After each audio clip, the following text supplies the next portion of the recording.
नमस्कार शेतकरी बंधूंनो, माझं नाव शरद ज्ञानेश्वर पवार, सवना, तालुका चिखली, जिल्हा बुलढाणा।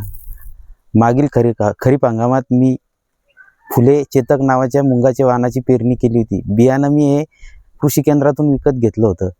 आपल्या महाबीजचंच बियाणं होतं। पेरणीपूर्व मी त्याला ट्रायकोडर्माची ट्रीटमेंट केली होती, त्यामुळे बुरशीजन्य आजार त्या मुंगावर मला आढळले नाही।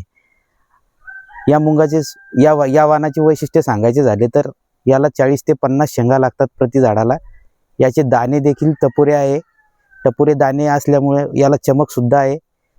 चमक चांगली असल्यामुळे याला मार्केटमध्ये चांगले रेट मिळतात आणि हा मूग मार्केटमध्ये उठावबाज दिसतो। दाना जाड असल्यामुळे याची डाळही देखील अतिशय उत्तम होते। याचं एकरी उत्पन्न 5 ते 6 क्विंटलपर्यंत येतं आणि हे वाण खरीप हंगामासाठी पुढील वर्षी शेतकऱ्यांनी पेरावं अशी मी सर्वांना विनंती करतो। धन्यवाद। महाबीजचं बियाणं हे खणखणीत नाणं।